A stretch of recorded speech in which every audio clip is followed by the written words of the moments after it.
Welcome back to Season 2 of Sailing Sitka. We are Jay and Kenna, two young Canadians who stepped outside the box of comfort and decided to act on their ambitions of sailing around the world. We first set sail from Victoria, BC, Canada, and have been adventuring around Mexico ever since. In this season, we'll be sailing on, further south and closer towards our dreams of exploring everywhere the sea touches. So sit back, subscribe, and enjoy the ride. We start this week's video off by waking up in Puerto Balandra at 5 a.m. to prepare for our short sail over to Puerto Escondido. It was pitch dark at this point, but we could already hear the wind blowing strongly, which meant we had to get moving rather quickly. Upon doing our regular checks aboard Sitka, Jay noticed the autopilot wasn't engaging like normal. It would turn on, but when trying to activate it, we would get a lost pilot drive alarm on the autopilot screen. Puerto Escondido was a bit over 2 hours away, and we decided to make the jump regardless of our broken autopilot, as we knew the conditions would be far more calmer and more protected while being on a mooring in Escondido. There, we would be able to investigate further exactly why our autopilot decided to take the day off.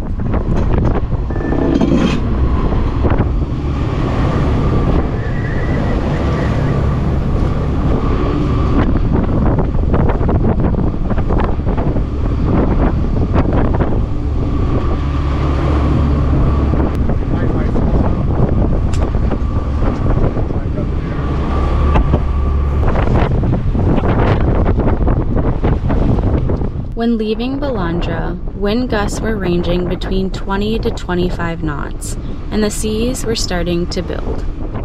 As I said before, the sea state along with northerly blows in the Sea of Cortez are no joke.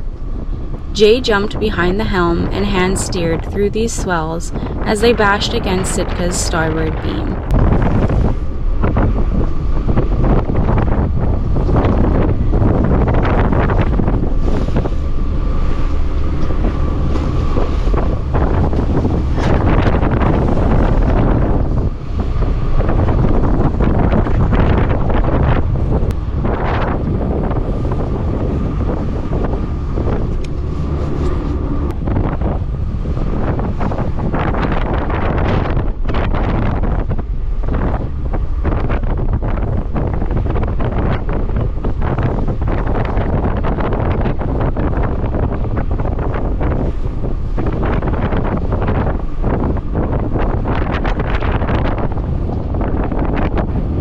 While there was more than enough wind to sail at this point, we opted to distance ourselves from the lee shore position we were in before putting the sails up in these conditions. A lee shore is a vulnerable position a ship is in when wind, current, or waves are pushing you towards land.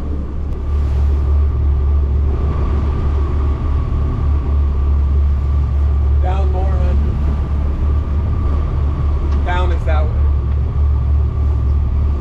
Finally, once we had enough distance from land, we decided to set the sails. Because of the conditions, we decided the safest option was to fly our genoa the size of a storm jib, as well as our mizzen, both in which didn't require us to leave the safety of the cockpit. With a small slice of headsail furled out, as well as our tiny mizzen, we found Sitka to be far more stable and manageable in these conditions. In these heavy winds, there was no need for our mainsail, as we were going plenty fast already. Alright guys, you're probably wondering why I'm hand steering right now. There's a few reasons. A, our autopilot decided to shit the bed, and it says the ram's not connected or disabled or what, I forget the message, but anyways, it's not working. So we can't use that. And that thing's pretty useful when we're putting up sails, especially when we're putting up sails in like mayhem like it was when we left the anchorage. Right now it's a bit better just because we're going downwind with it, but we're sailing with a storm jib and a jigger, basically just the mizzen here, jig and jigger, and we're going anywhere between 5 and 8 knots depending on the size of waves. So once we get into port, not today, but probably tomorrow after we're done laundry and stuff and relax. I didn't sleep last night, I was howling all night. We're gonna have to investigate that, and it'll give me a chance to, because it's at the same spot, to look into the rudder shaft and how much it's leaking. But yeah, so it's sporty. Oh, and the other reason the hydro vane's not steering perfectly is because our sail trim right now is horrendous, and I just don't have time to play around with it. And we're going fast enough, and I don't mind hand steering for a couple hours. It's good to practice, honestly, once in a while. It's getting better though. I mean, the waves are still confused, but they're definitely smaller than they were an hour ago. And we got a thread here. There's like, this is a huge island, and there's another tiny island, then it's the mainland, and we've got a thread all the way over there. So I'm trying to get as close to the mainland as possible, or into the wind, before I get stuck up there in a lee shore situation where I would get pushed onto the shore and maybe not be able to pin myself out of there with the waves and the wind. So yeah, just working our way down. But yeah, to be honest, when we left the anchorage, I had like a few moments where I was like, maybe we should turn this boat around and go back in anchor. But then it was upwind, and to the end, like I turned around, those swells were gnarly, and we were getting them on our beam, and it was gnarly. But I was like, nah, you know what? We're just gonna go downwind with it and sail. It's a sailboat, and just get to a place where we can deal with all our issues. But yeah, that's sailing sometimes. Makes you feel alive. And yeah, by the way, like normally, like yeah, like right now it's fine, but earlier we should have had our life jackets and been clipped in. Oh. But when we left, it didn't look bad at all until we got out of the mouth, and then it was like mayhem, and we just had to deal with the situation at hand. We didn't have a chance to put our life jacket, but let it be a lesson learned.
When entering the Puerto Escondido mooring field, the wind piped up into the 30s as it funneled through into the bay.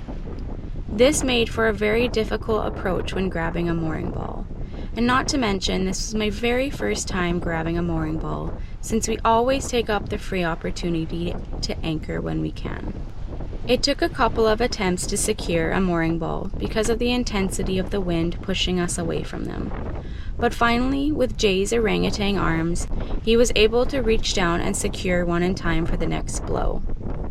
Considering the conditions, we were proud to have accomplished this task, and were over the moon to be finally safely secured to a ball. You guys, we just arrived in Puerto Escondido like an hour ago. We went in, checked in at the office, got back to the boat, and it's absolutely insane out. Like it's unenjoyable at this point, honestly. Like it's supposed to calm down tomorrow, but as of right now,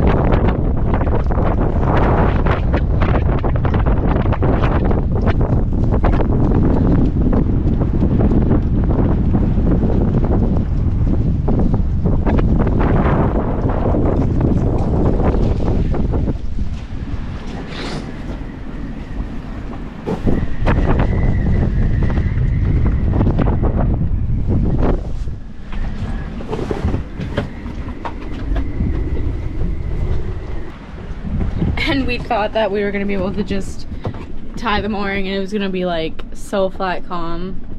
I guess it's supposed to be, but we just arrived in an insanely gusty day. So yeah, we're so tired. We just ate a little bit of pasta.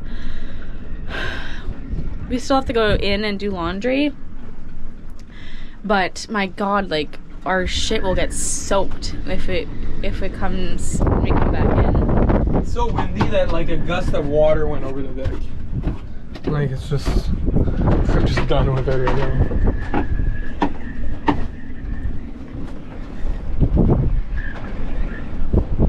So annoying.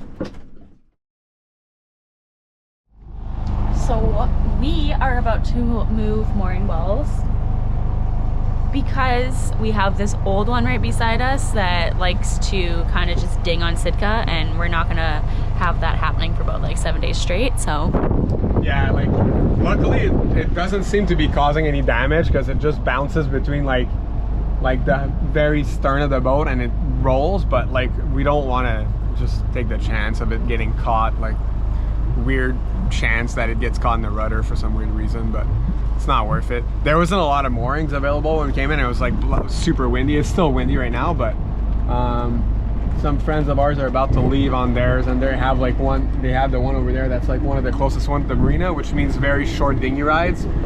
So right now it's blasting wind. So anyways, we're gonna try to get that one, but I think they're having a bit of an issue there getting off.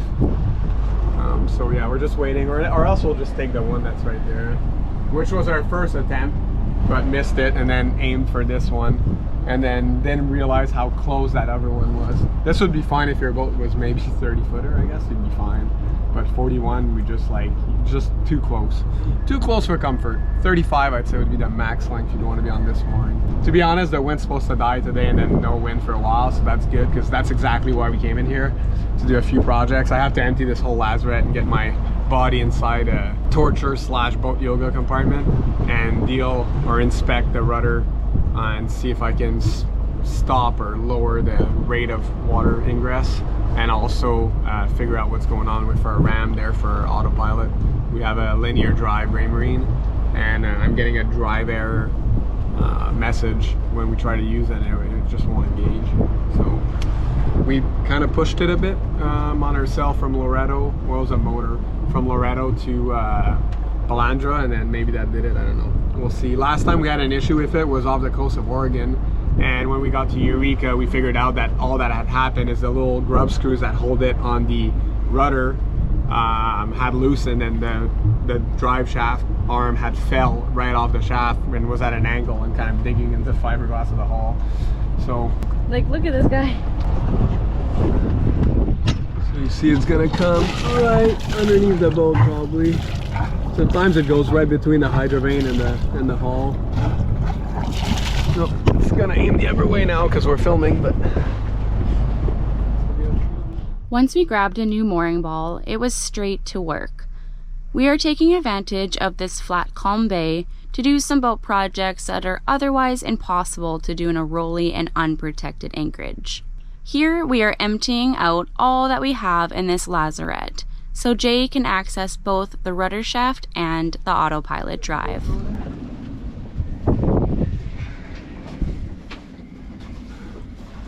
Alright guys, I found the problem. It's pretty obvious.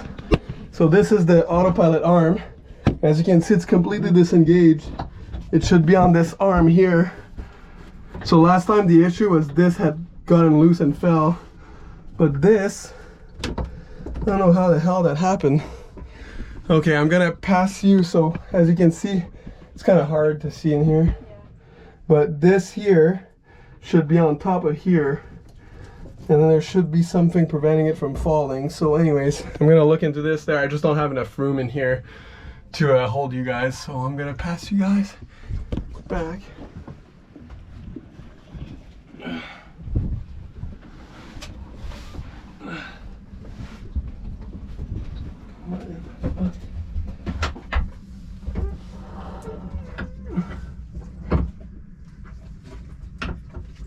Alright guys, so a little update on what just transpired in the starboard lazarette there.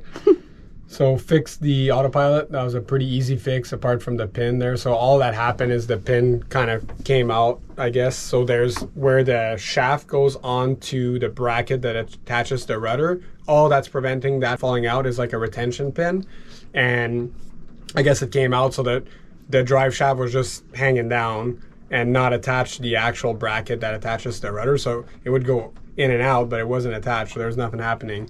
So, but it was the little oscillating part was kind of jammed, so I had to mess around a bit with that. I just literally ended up using vice grips and like pressing down on it, and it worked. Like a lot of things that we do on here when we're not in Canada is ghetto and bushwhack mechanics. Not the ideal things. That's why sometimes I don't film, and like I get frustrated a bit when Kenneth films like me doing certain tasks, is because like I don't want people to like do what I'm doing, because it's terrible. We just are doing it that way because we don't have a choice. We'll put disclaimers on the videos. Yeah, we should sometimes. But yeah, so like sometimes you just gotta make do with what you got, right? So and that's the truth about cruising and sailing offshore. Even in Mexico, which is not like, you know, that desolate and far from services, there's still a lot of things that you can't get here or that take a lot of time. And right now we're in an area where there's not really services available. Anyways, not at a rate that we can afford. So we do things ourselves. Now, secondly, so that was the good news though. Like it was super easy and it's working. We tested it. The bad news is the rudder situation is something that we can't fix. So the way it works is you have two parts that go around the actual rudder shaft, and they're linked together with two bolts with nuts. And then there's waxed rope in there that gets compressed by these nuts as you tighten down, and that creates the seal that prevents water from getting in. Now, one of the things that's happened on Sitka is that one of these bolts is actually sheared off, so you can tighten only one side. The other side, when you turn the nuts, the entire threaded bar part turns because it broke off the head at the bottom. So you can't tension it, meaning that it's not getting proper compression, so water is allowed to leak in. And that's a job that sadly like we won't be able to do for a while, because you have to be out of the water. We'll have to take the rudder. It's going to be a big job on Sitka. It's a pain to take off a rudder on most boats, but on here it's going to be even more of a pain. Just the way it's set up, and because of the mizzen mast and the compression post that's in the way, like it's going to be a big ordeal, and not something we can do here. So it's not leaking at a rate where it's dangerous because we're on board, but I am concerned about leaving Sitka in the water for an extended period of time though in this situation, because if the bilge pump was to go, like it would take a while, but it's still at one point the boat would flood and sink. You know what I mean? So yeah, it's something that we're gonna have to think about and see what we do about, because like we're planning on leaving the boat in El Salvador this year, but the problem with that plan is that it is in the water on a mooring. So we'll see. We'll talk to them and see if I mean, I know the people that run it are right there, but if it's for several months, you can't expect them to be there like all the time, right? So yeah, we'll have to think more on that. I don't have like the final answer on this. We just figured this out right now. So next week on Sailing Sitka, we attend to a few more boat projects here in Escondido and film the process of each one of them. We are so grateful to be somewhere without waves knocking us all around, and that way we can accomplish some tasks we've been dying to do. Subscribe so you don't miss out, and we will see you next week for some more boat life content. Thank you for watching this week's episode of Sailing Sitka. Stick around for more to come. If you enjoyed, please spread the love and let us know. Special thank you to our Patreon members for making these videos possible, as well as helping our dreams come true. See you all next week.